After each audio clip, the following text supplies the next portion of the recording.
halal lifestyle itu dia tidak hanya untuk konsumen, tapi juga secara agregat juga menjadi bahan untuk produksi. Nah, bayangin kita 220 juta penduduk Muslim. Kalau butuh hanya satu produk yang halal, itu sehari 220 juta item, baru satu produk. Itu kan bisnis besar. Makanya di dalam reportnya Dinar Standard ada $1 billion untuk $200 billion untuk yang disebut makanan, food. 1 tahun itu bisa makanan sebesar itu.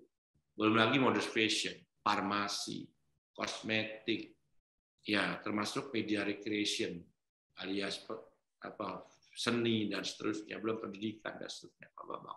This is a big business yang harusnya Indonesia tidak hanya sebagai konsumen untuk penduduknya sendiri, tapi juga bisa menjadi produsen.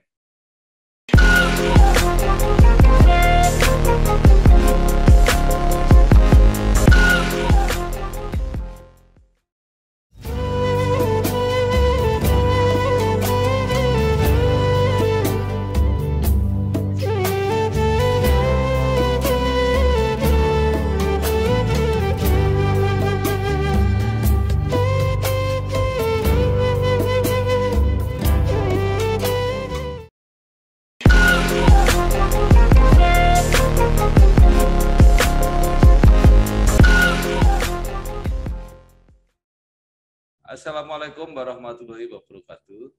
Bersama saya Bambang Sadurno di kanal Inspirasi untuk Bangsa. Mudah-mudahan kanal ini selalu bisa memberi inspirasi, motivasi, dan edukasi. Kami sedang mempersiapkan beberapa video wawancara yang akan membahas mengenai bisnis syariah dan produk halal.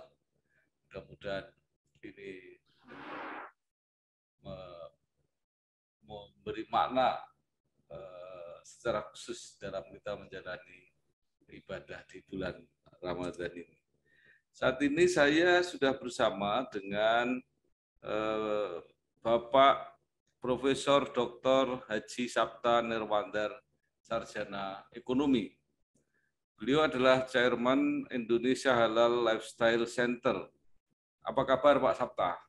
Baik, Pak Sabta Nirwandar ini adalah lahir di Lampung 13 Mei 1954, pernah menjadi Wakil Menteri Pariwisata dan Ekonomi Kreatif 2011 sampai 2014. Beliau adalah lulusan S1 Fakultas Ekonomi Universitas Padjadjaran, pasca sarjana dan doktornya dari Universitas Sorbonne di Prancis. Pak Sabta mungkin bisa cerita, agak panjang sedikit nggak apa-apa. Mulai dari kuliah di Unpad, kemudian di Prancis, berkarir di lembaga kementerian. Saya lihat pindah-pindah di berbagai kementerian. Terakhir sebagai Wakil Menteri Pariwisata dan sekarang mendirikan Indonesia Halal Lifestyle Center. Silakan Pak. Baik Pak Bambang. Jadi memang itulah perjalanan hidup, ya kan. Nah, dan bagus juga untuk mungkin di-share, siapa tahu bisa memberikan manfaat ya, lagi di bulan Ramadan ini yang penuh berkah. Mudah-mudahan kita diberkahi, termasuk juga Pak Bambang dan teman-teman yang menyaksikan acara atau inspirasi bangsa. Ya. Kan? Jadi memang setelah saya lulus SMA, sebetulnya kebetulan saya kan tadi lahir di Bandar Lampung, Tanjung Karang kalau dulu. Nah itu saya SMA cuma kelas 1 di Lampung itu, Pak Bambang. Terus ibu saya dan ayah bilang, kalau kamu di Lampung nggak maju banyak sekolahnya nih, kenapa? Terlalu banyak pergaulan. Sehingga akhirnya saya dipindah ke Yogyakarta. Nah ke SMA 6 Yogyakarta. Ya, tapi hebatnya itu waktu itu saya istilahnya di challenge lah. Tantang. Saya pergi sendiri, cari sekolah sendiri di sana. Akhirnya ketemu SMA 6 Jogja. Nah sebetulnya pada waktu sebelumnya ayah saya pernah sekolah juga di sekitar Jogja juga waktu dia di universitas. Jadi waktu saya masih kecil di tahun 60-an. Nah terus dia balik, sekarang saya SMA balik lagi di situ. Nggak apa-apa.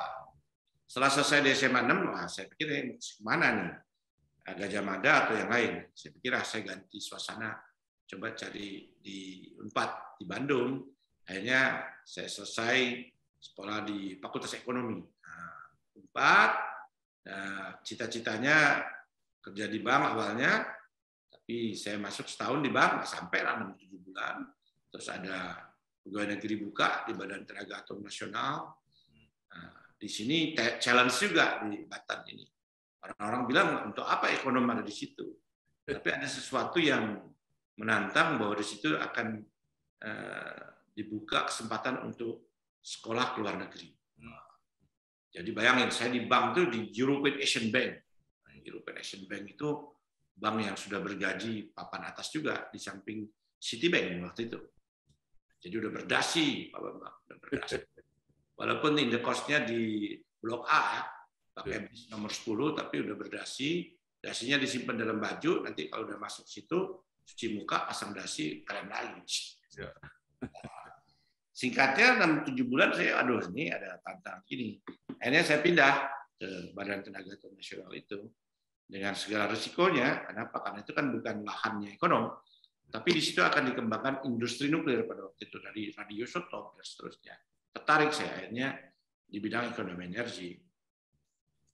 Setelah tes masuk, betul setahun saya jadi PNS, setahun jadi PNS full, habis itu setahun lagi jadi pejabat, tahun ketiga saya sudah di-plot untuk sekolah ke Perancis. Awalnya itu training untuk public administration di Institut Internasional d'Administration Publique. Nah, singkatnya, kursus bahasa, persiapan, dan seterusnya.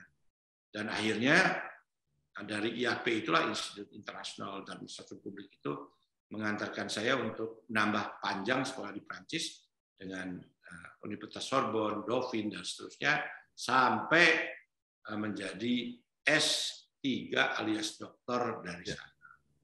Nah, tetapi tidak hanya itu, kebetulan kebahagiaannya tidak hanya sekolah, tetapi adalah saya sempat punya anak 2 laki-laki kelahiran Paris. Setelah itu pulang ke Indonesia, saya siap masuk lagi di Badan Tenaga Atom Nasional. Tapi nasib mengatakan lain, karena ada seorang menteri namanya Pak Sarwono Kusumatmaja, Menpan, dari itu dia dulu Menpan di tahun 88 kalau nggak salah itu sampai 2004 ya. 88 ya 2003 2004. Nah, itu bilang sama saya, kamu udah nggak cocok lagi kapasitasnya untuk di situ, ikut dia aja di Menpan. Saya bilang silakan, saya kan pegawai negeri harus tunduk kepada aturan. Akhirnya singkatnya beliau meminta kepada Pak Dirjen waktu itu untuk saya dipindah ke Menpan, Menteri Aparatur Negara. Nah, di sana saya dijadikanlah kepala bagian data dan laporan. Pak Sarwono bilang, dia sangat visionaris.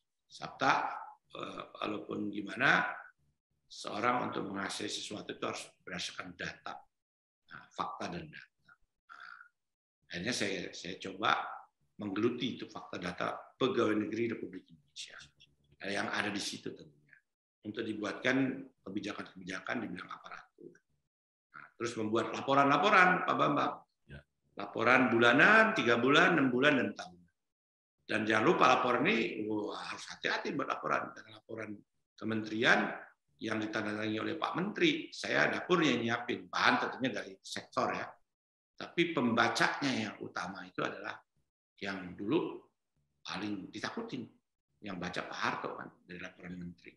Jadi kita harus hati-hati membuatnya. Nah, itu yang terus mengantarkan saya jadi kepala biro. Sudah itu Pak Sarwono pindah ke lingkungan, dia setelah jadi Menteri PAN, dia menjadi lingkungan hidup. Saya dibawa juga ke sana menjadi seorang direktur SDM dan seterusnya.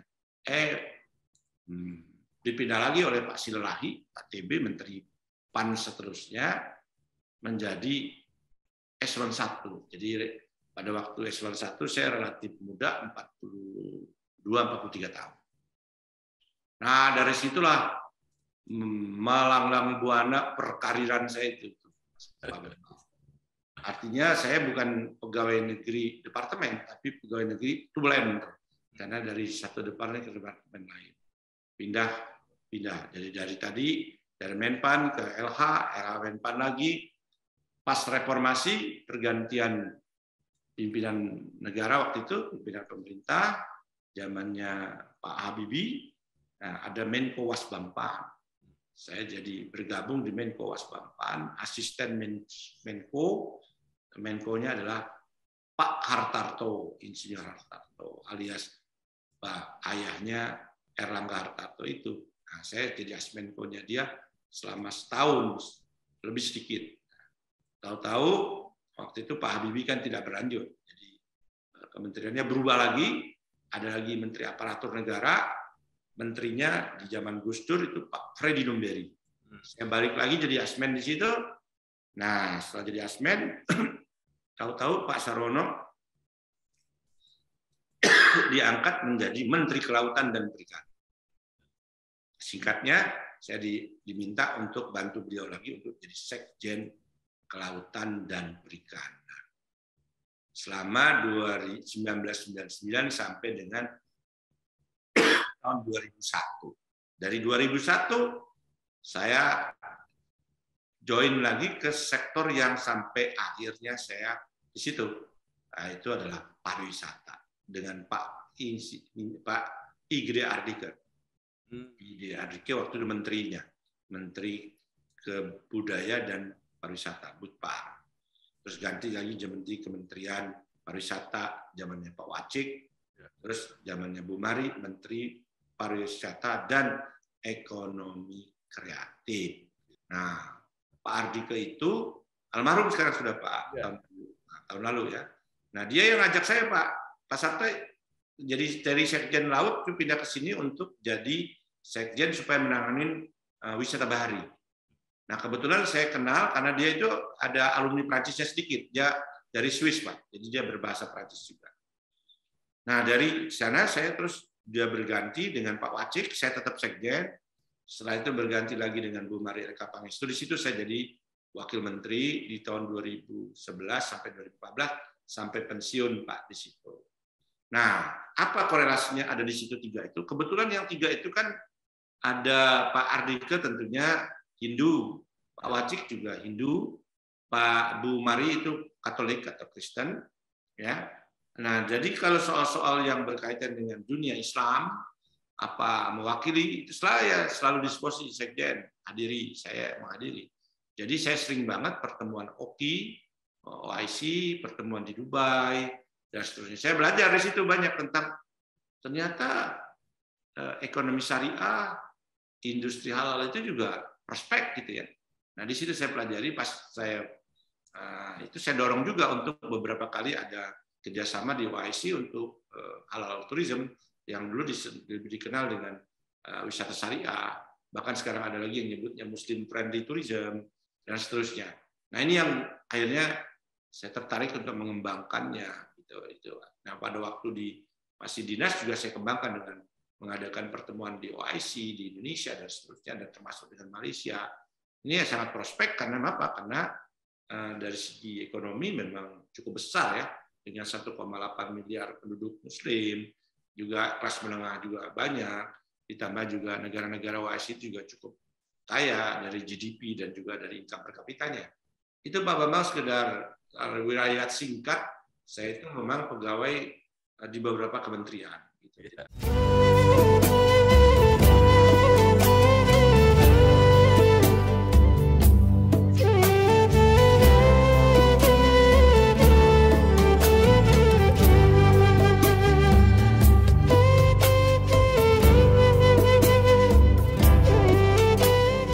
Membaca juga banyak kreativitas Bapak ketika di Kementerian Pariwisata dan Ekonomi Kreatif. Tapi yang mungkin mau bisa diceritakan itu bagaimana awal mula ada gagasan untuk membentuk ini Pak, Indonesia Halal Lifestyle Center ini. Ya, tadi saya sudah singgung sedikit pada waktu dinas, itu kan sering saya mewakili, termasuk seminar, conference, juga bilateral meeting, multilateral meeting dengan OIC, dengan Dubai, termasuk dengan teman-teman di sana, termasuk juga di tempat-tempat lain. Nah, terbetik ke masa ini kan prospek, apalagi Indonesia kan ya mempunyai penduduk Muslim yang terbesar, juga sektor industrinya juga cukup besar, cuman belum tersistematisir, digarap untuk tidak hanya keperluan dalam negeri, tapi juga untuk ekspor, dan juga sensitivitas masyarakat belum, atau literasi masyarakat terhadap produk halal itu juga masih relatif belum terlalu berkembang. Bahkan ada yang masih menganggap apain kita orang Muslim di Indonesia itu banyak yang nggak usah dimasalahkan lagi, ya udah itu halal itu biasa-biasa aja. Gitu. Halal itu sesuatu hal. Bahkan kalau di PNS itu dibilang nggak usah cari-cari yang halal, yang haram aja susah. Jadi seperti itu. Jadi belum menjadikan itu sesuatu yang substansial untuk mengembangkan perekonomian, untuk mengembangkan juga sektor-sektor non-ekonomi services seperti Muslim friendly tourism dan seterusnya. Nah, dari situ kita tidak, waktu saya di dalam juga sedikit-sedikit sudah dimulai. Apa contohnya? Waktu itu tahun 2011 kalau nggak salah, 12, sekitar 11-12. Saya membuat FGD. Kenapa Pak? Mengenai halal tourism. Sekarang halal tourism, dulu ada yang sebutnya wisata syariah, ada Muslim friendly tourism, karena masih debat soal begituan, soal notion-nya atau soal definisinya.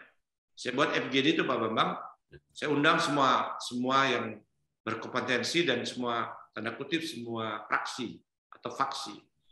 Saya undang dari Muhammadiyah, saya undang dari NU, saya undang juga tokoh-tokoh Islam yang tengah, tokoh-tokoh Islam juga yang intelektual untuk membahas tentang prospek dari wisata yang berdimensi Islami, berdimensi halal, berdimensi juga syariah dan seterusnya. Itu beberapa kali workshop atau FGD, fokus group discussion itu masih ragu gitu membuat apa definisinya. Singkatnya, sudahlah ikutin aja Bang. Dulu sudah ada Bank Muamalah, Bank Syariah. Udah ikut aja wisata syariah. Akhirnya kita bikin buku tuh. Itu antara lain tokohnya Pak Ma'ruf Amin, juga ada Pak Anwar Abbas, dan juga ada Pak Mahdar, dan seterusnya ada Arif Rahman. Nah, setelah itu berkembang di tahun 2015. Wah, teman-teman industri bilang, Pak, kalau wisata syariah ini serem.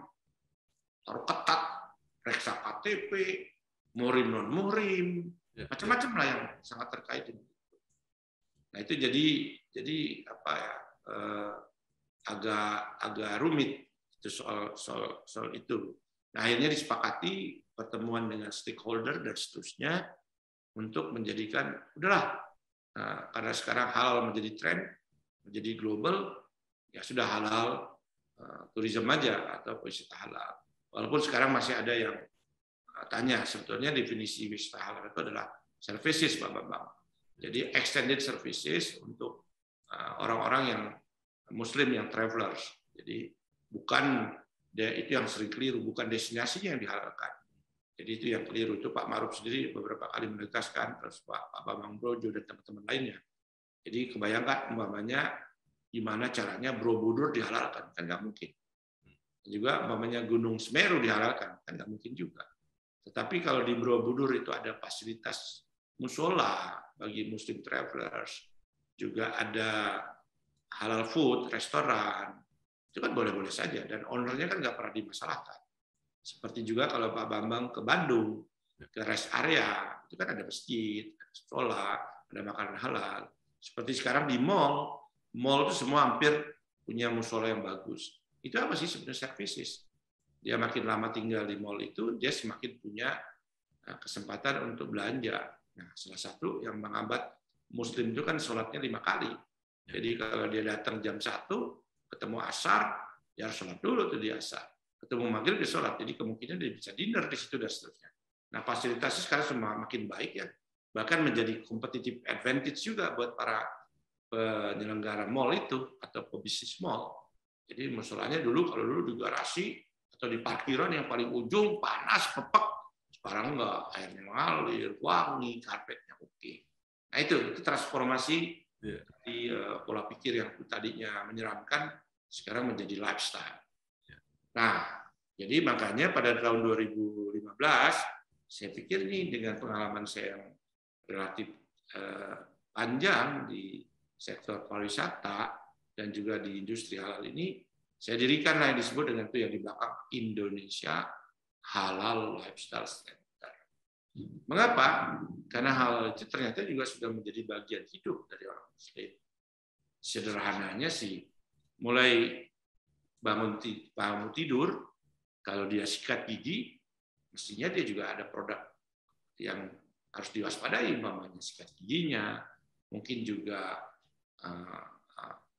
odolnya, mungkin juga kalau ibu-ibu apakah pelembabnya, apakah minyak wanginya, apakah juga lain-lain. Itu siklus dari mulai mau tidur sampai dia bangun pagi, sarapannya, aktivitasnya. Nah, terus gimana? Itu kan siklus hidup Muslim. Dia dikelilingi dengan, kalau mau berkah ya produk-produk halal itu. Termasuk juga beraktivitas cari duit. Cari duit kan mestinya tujuannya cari duit yang halal. Halalan thayyiban. Jadi halal yang baik. Kan nggak mungkin tujuannya ini gimana pagi ini habis sarapan halal terus mau ngerampok.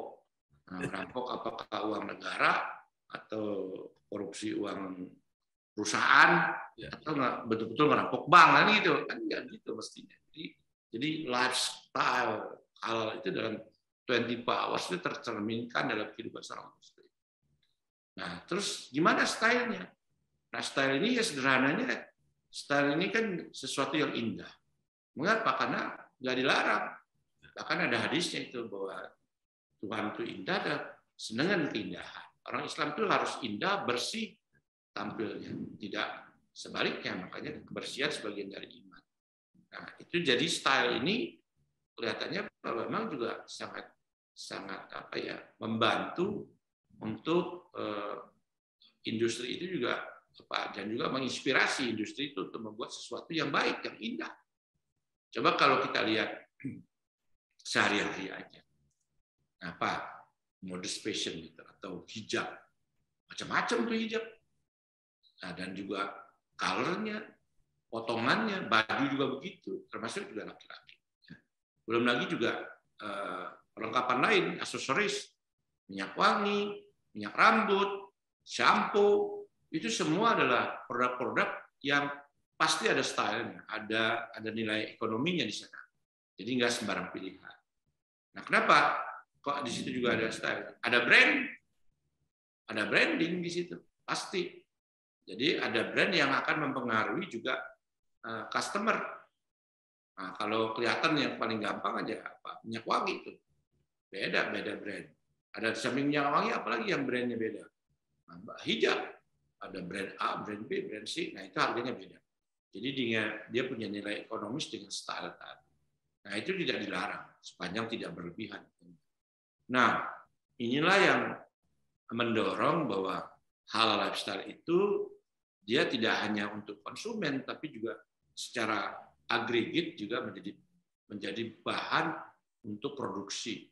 Nah, bayangin kita 220 juta penduduk Muslim. Kalau butuh aja satu produk yang halal, itu sehari 220 juta item, baru satu produk. Itu kan bisnis besar. Makanya di dalam reportnya Dinar Standard ada $1 billion untuk 200 billion dollar untuk yang disebut makanan, food. 1 tahun itu bisa makanan sebesar itu. Belum lagi modest fashion, farmasi, kosmetik, ya termasuk media recreation, alias seni dan seterusnya, belum pendidikan dan seterusnya. This is a big business yang harusnya Indonesia tidak hanya sebagai konsumen untuk penduduknya sendiri, tapi juga bisa menjadi produsen. Nah, inilah concern-nya pemerintah merubah Pak Jokowi ini dengan lembaganya, dengan Bapak Wakil Presiden sebagai ketua hariannya, Bu Menteri itu sebagai sekretaris jenderal atau eksekutif sekretarinya gitu. Nah ini yang menjadi concern Republik untuk bisa menjadi tidak hanya menjadi konsumen tapi menjadi produsen. Wajar aja, dan tentunya kita bisa mengekspor produk tadi, ya, food kita, fashion kita, kosmetik kita, dan juga termasuk wisata kita bisa menerima lebih banyak tamu-tamu dari luar negeri.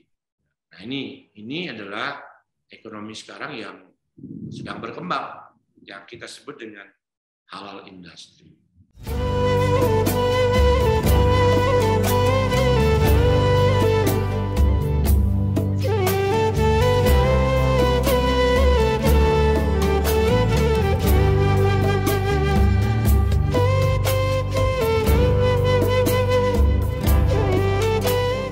Lalu apa yang menjadi fungsi ini Indonesia Halal Lifestyle Center ini, Pak?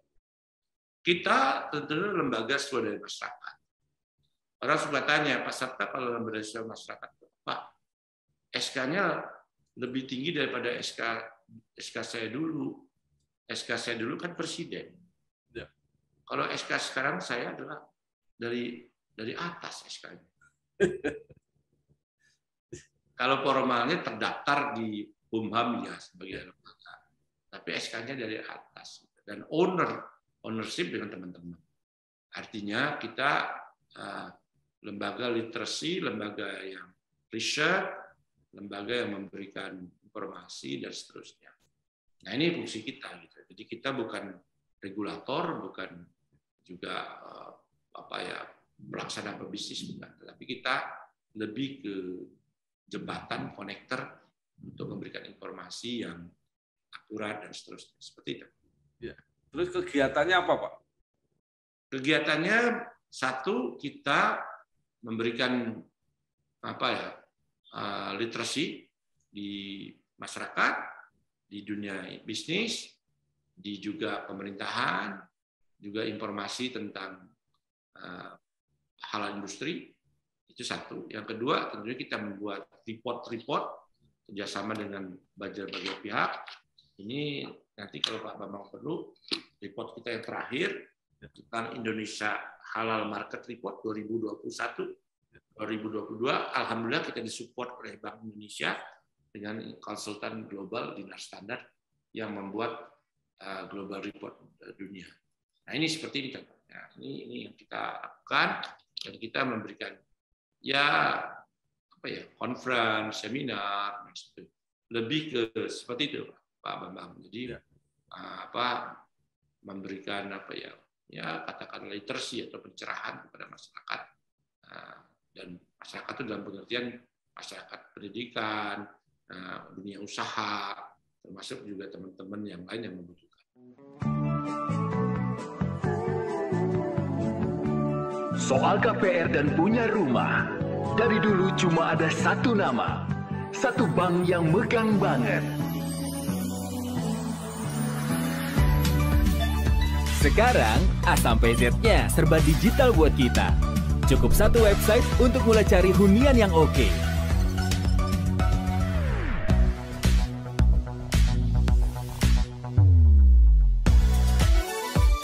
Lagi sesibuk apapun, cukup satu fitur ngajuin KPR online.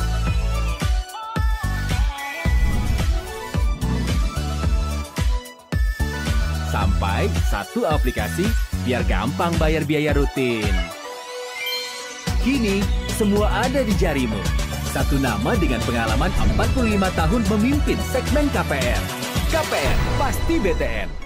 Pak Sabta, mungkin bisa diceritakan sedikit tentang Indonesia Halal Market Report 2021-2022. Mungkin baik di dalam negeri maupun di luar negeri akan sangat berkepentingan tentang data-data itu. Jadi ini kebetulan baru di launch tanggal berapa ya? Sekian Maret kemarin di Dubai.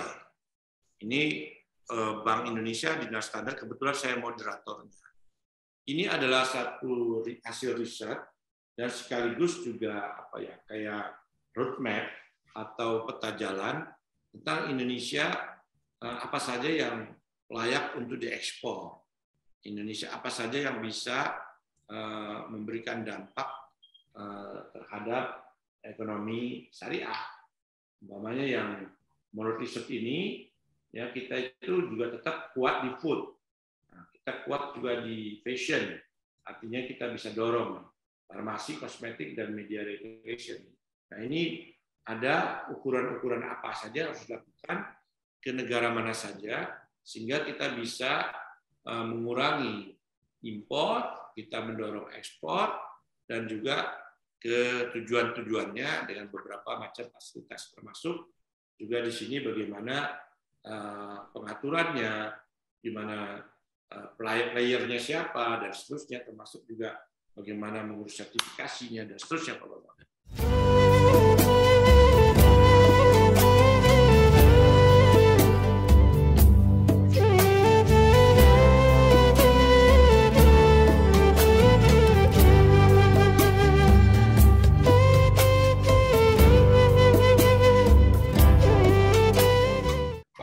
Supaya memberi motivasi atau optimisme gitu. Jadi kira-kira mungkin bisa digambarkan peluang dan prospek ke depan kira-kira seperti apa ini bisnis syariah di Indonesia ini. Peluangnya kalau menurut Ipot ini sangat besar di sektor-sektor tadi ya. Sangat besar, mengapa? Karena kita punya kekuatan sebetulnya. Nah, di sana. Walaupun sebagian sekarang masih, ya katakanlah playernya masih yang besar-besar, seperti Indofood, seperti Mayora, seperti juga Kalbe kalau apa namanya yang disebut dengan kesehatan dan seterusnya. Tapi kita lagi dorong UMKM yang bisa juga goes ekspor. Sebetulnya punya potensi, termasuk juga para desainer kita yang untuk modest fashion. Walaupun sekarang belum masuk di dalam 10 besar global. Tapi insya Allah dalam waktu tidak terlalu lama ada player dari Indonesia yang bisa di pasar global untuk modest fashion. Untuk kosmetik umpamanya, kita juga sudah cukup maju kan. Seperti Wardah itu kan sudah termasuk pasarnya besar di nasional. Tapi kita juga pengen supaya dia juga tidak hanya nasional, tapi bisa juga bersaing dengan produk-produk global, terutama dari Prancis dan dari Korea. Nah, itu. Jadi itu yang kita petain di sini. Ya, kemungkinan itu yang besar-besar, ada juga yang UMKM. Bahkan kita pernah dulu menjadi konektor untuk umpamanya Saudi itu juga perlu makanan-makanan Indonesia. Korea juga perlu ada snack Indonesia. Bahkan juga Pakistan, kita bisa exchange dengan Pakistan, dia juga gede produknya, umpamanya untuk produk-produk halal kita. Nah itu Pak. Jadi kita tuh sebetulnya cukup banyak ya produk halal, termasuk sekarang itu produk olahan gitu. Itu yang kelihatan ya. Tapi yang sudah mendunia global itu Indomie, Indofood itu sudah. Bahkan Kopiko juga udah termasuk juga global. Nah, kopi juga kita bisa semacam itu dan juga yang lain-lain. Ya. Nah, ini yang di buku report ini dipetakan dengan sederhana, simple, tetapi bisa terlihat kira-kira apa aja sih peluangnya, dan juga kemana dan apa-apa yang perlu dipersiapkan sehingga bisa paling tidak bisa menjadi petunjuk gitu, atau bisa menjadi referensi gitu. Jadi namanya peta jalan kan seperti sekarang kita bisa pakai Waze, mau ke Pak Bambang diklik Waze, oh jalan sini kan peta jalan namanya. Yeah. Nah ini juga seperti itu. Nah, kalau mudah-mudahan nggak nyasar kalau pakai gitu, tapi bisa aja nyasar kalau kebetulan supirnya nggak bisa baca petanya. Bu, pinjam mobil. Boleh, tapi nanti anterin Ibu arisan dulu sama isin pulsa. Transferin buat bayar arisan, terus nanti ambilin cash juga. Pinjam mobil sekali, nantinya banyak. Makanya perbanyak transaksi, kumpulkan poin, lalu tukar dengan kupon undian di BNI Mobile Banking dan menangkan hadiahnya. Gak pakai nanti.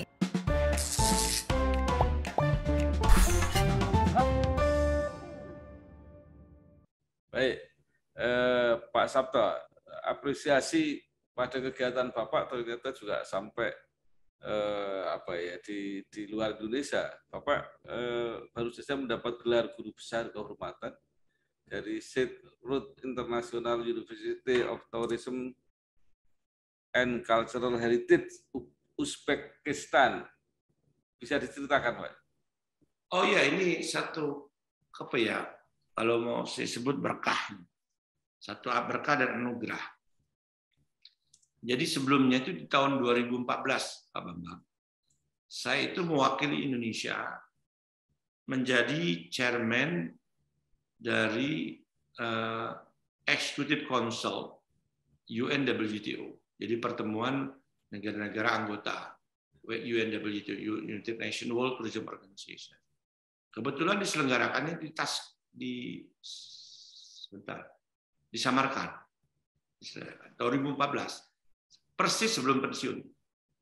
Jadi 4-5 bulan sebelum pensiun. Jadi chairman. Jadi menurut saya berkesan juga bisa menjadi situ, dan saya jumpa dengan tokoh-tokohnya, wakil menteri juga termasuk, ada wakil perdana menteri dan seterusnya. Yang menarik di situ adalah apa? Pada waktu bincang-bincang pariwisata global udah biasa lah. Tapi sebagai putra Indonesia saya tertegun dan terharu juga. Dia bilang apa? Sebetulnya Indonesia itu punya peran penting di negara ini, Uzbekistan ini. Saya bilang apa, Pak Menteri? Yang menemukan makam Imam Al-Bukhari itu, yang sekarang menjadi mausoleum, menjadi masjid besar di Samarkand, itu adalah your president, Bung Karno.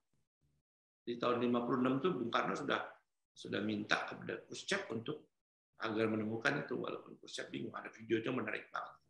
Singkatnya, Bung Karno lah yang berjasa menemukan Imam Bukhari. Dan Imam Bukhari itu kan bukan miliknya orang Indonesia, tapi miliknya orang Islam, karena dia yang meriwayatkan, merawi hadis yang begitu banyak, Bukhari dan Muslim.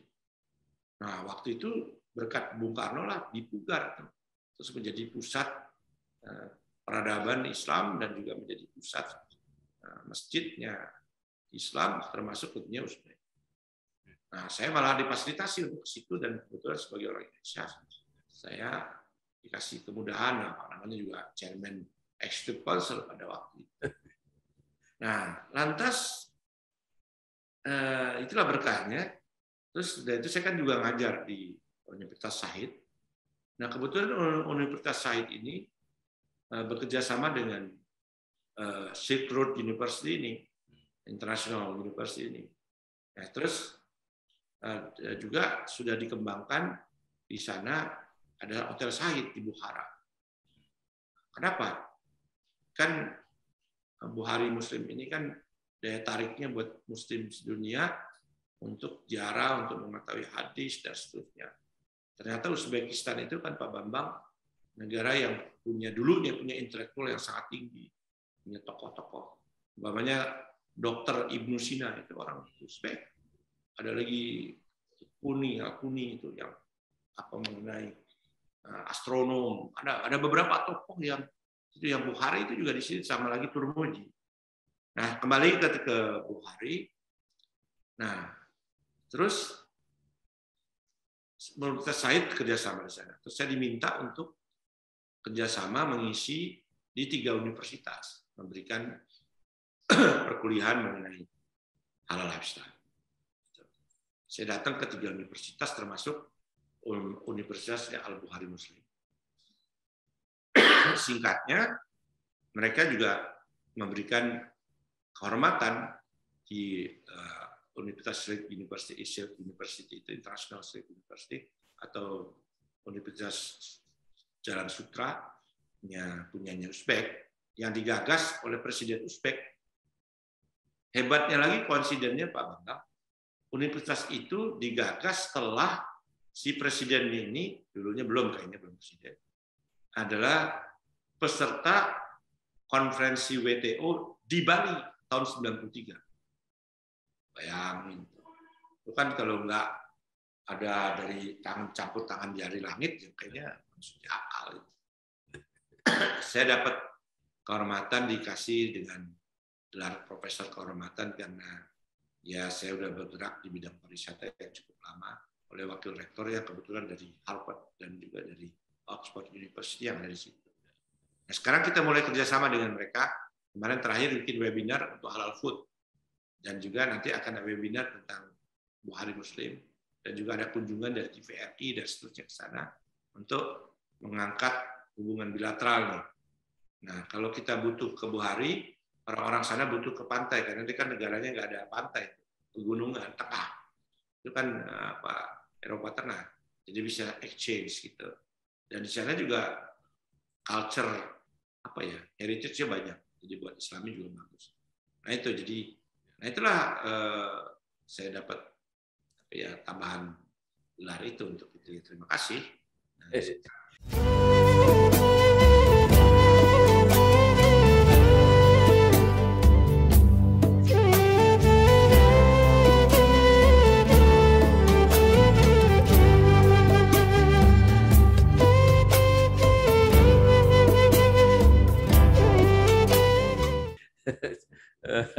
Jadi Prof. Sapta,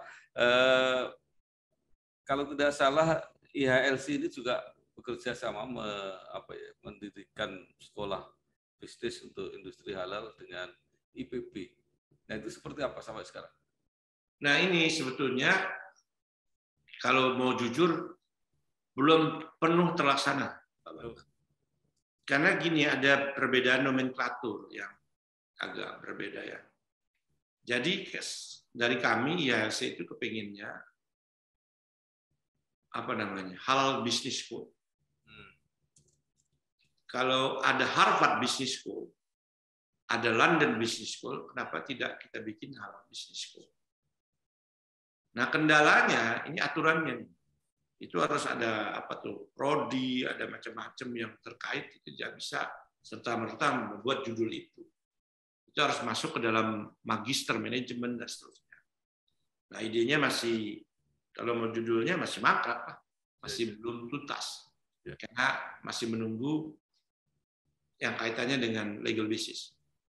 Kalau saya branding sebetulnya. Pak Bambang keren kan, kita menjadi halal business school, halal business international, halal business school. Jadi yang belajar tentang bisnis halal, industri halal, tidak hanya dari Indonesia.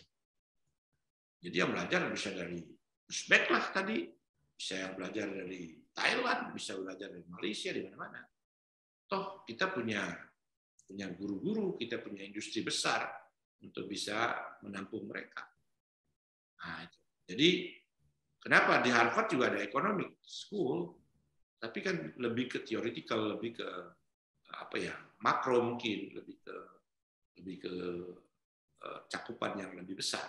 Kalau ini kan doing business, gimana bikin bisnis halal? Makanya halal business school. Ada beberapa sih yang minta juga untuk bikin aja begitu, tapi ya mana legal basis? Itu yang agak lama di kita. Jadi kita tuh selalu menggunakan nomenklatur lama. Kayak saya di Fakultas Ekonomi lumayan dulu. Fakultas Ekonomi zaman saya Pak Bambang itu jurusannya umum. Saya bilang kalau umum tuh masuk di mana-mana, tapi juga bisa tidak masuk di mana-mana. Kayak kunci Inggris. Nah, tapi kita nggak pernah masuk ke sesuatu item yang ngetren ya. Mestinya kan halal business school lagi ngetren. Nah, mestinya begitu. Ya. Kalau ada business school, London Business School, keren. Nah, seperti nah, ini yang sedang kita dorong terus. Mudah-mudahan bisa terlaksana. Karena Livin bisa begini, bisa dapat hadiah itu. Transaksinya begini, hadiahnya begitu. Transaksinya begini, hadiahnya begitu. Prof. Sapta ini kan pernah menjadi ketua alumni Universitas Padjadjaran.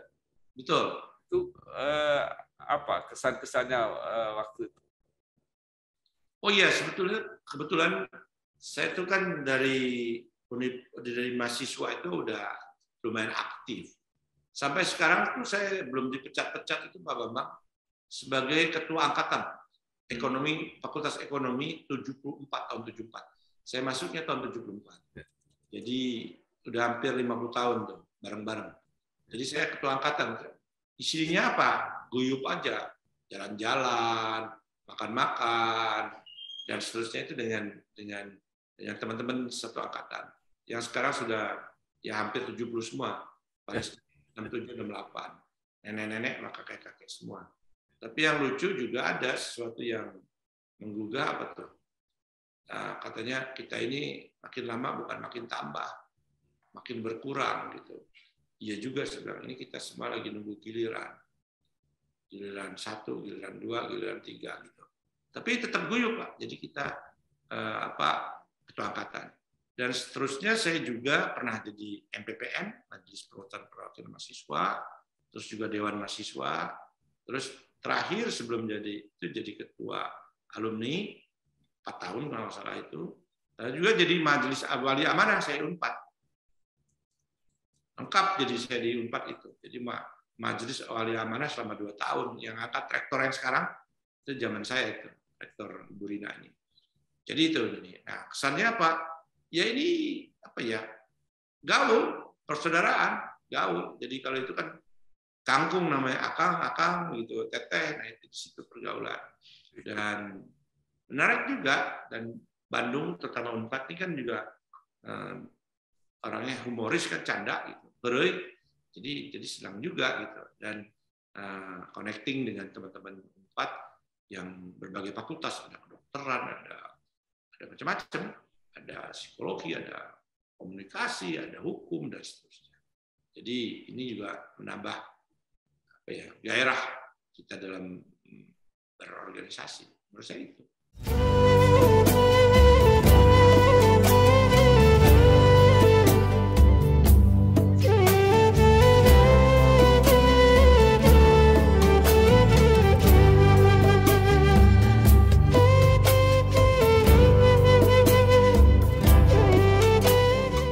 Baik, Pak Sabta, terakhir pertanyaan saya.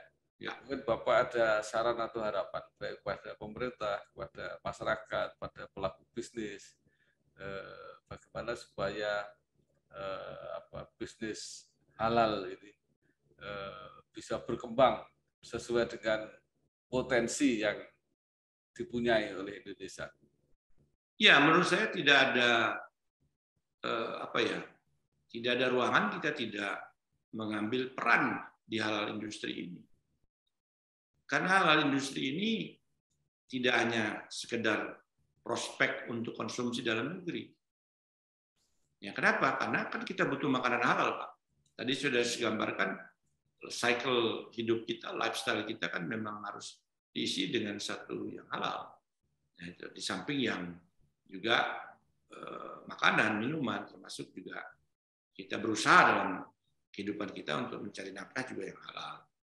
Nah, jadi jangan dipersepsikan sebagai konsumsi aja kebutuhan, tapi juga ini memberikan dorongan kita untuk memproduksinya.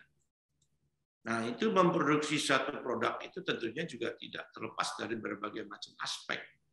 Ada aspek produksi, ada aspek teknologi, ada aspek transportasi, dan akhirnya secara agregat, secara kumulatif ini kan bisnis besar. Nah, kalau bisnis besar harus dikelola juga dengan secara profesional, dikelola juga dengan multisektor, dikelola juga dengan kebersamaan, berjamaah, nggak bisa sendiri-sendiri. Oleh karena itu, pemerintah tentunya harus menciptakan ekosistem yang bisa membuat sinergi, baik dalam bentuk kebijakan, dalam bentuk insentif, dalam bentuk juga tataran peraturan. Nah, ini pemerintah harus memberikan orang bisa punya ekosistem untuk berjamaah bersama-sama. Sehingga produk-produk kita juga di samping dalam negeri, tapi di luar juga kompetitif, Pak. Jangan produk kita bagus tapi mahal, nggak kompetitif. Kalah dengan produk Thailand, Korea, dan seterusnya. Nah, ini. Dan ini adalah tantangan dan juga ini jadi peluang, menurut saya peluang besar untuk bisnis kita. Tadi dalam negeri, tapi juga why not keluar negeri, karena kita juga tadi peluang OIC besar. OIC kan ada 57 negara. Taruh yang maju sekitar 10 negara atau 7. Tapi selebihnya kan bisa kita masukin produk-produk kita.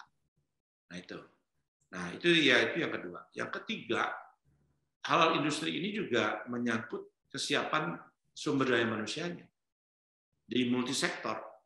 Jadi kalau kita bicara halal food aja, halal food supply chains itu butuh macam-macam tenaga, termasuk teknologi. Kayak traceability, ada halal scan-nya, ada biochemical-nya, ada macam-macam di situ, termasuk juga kita untuk mengetahui enzimnya, ada seterusnya, itu kan termasuk. Belum lagi masuk marketingnya sekarang online, offline, packaging dan seterusnya. Jadi ini sesuatu yang perlu dipersiapkan dalam bentuk yang lebih sistematis SDM-nya. Termasuk juga tadi kita udah singgung Pak Bambang. How we make it a business. Kita gimana membuat jadi bisnis. Dan jangan lupa Islam itu kata para kiai itu 10 profesi 9 itu baiknya pedagang alias pebisnis. Jadi kalau saya udah salah jurusan jadi birokrat. Karena makin banyak pebisnis, makin banyak kesempatan untuk bayar zakat, infak dan seterusnya. Nah, jadi bisnis ini harus juga punya bisnis yang tidak hanya biasanya keuangan yang terkenal, keuangan syariah, keuangan ini, tapi bisnis halal juga menjadi bagian. Ya contohnya aja, mengelola Muslim friendly tourism, Muslim friendly destination, itu kan juga harus punya sense of business. Jangankan itu Pak Bambang, belum kita singgung tadi, rumah sakit. Rumah sakit itu juga yang disebut hospital, tapi juga Pak hospitality kan ada di situ juga, artinya gimana mengelola rumah sakit di samping bisnis yang besar. Nah itu, jadi peluang untuk sumber daya manusia mengembangkan itu. Nah, yang tentunya yang juga perlu dipikirkan tadi peran swasta. Apa sih peran swasta? Swasta itu juga jangan ragu-ragu untuk ikut di dalam bisnis ini. Kalau enggak ya orang lain yang ngambil bisnis ini. Terutama bagi tokoh-tokoh pedagang kita. Ya ini bisnis yang punya peluang besar.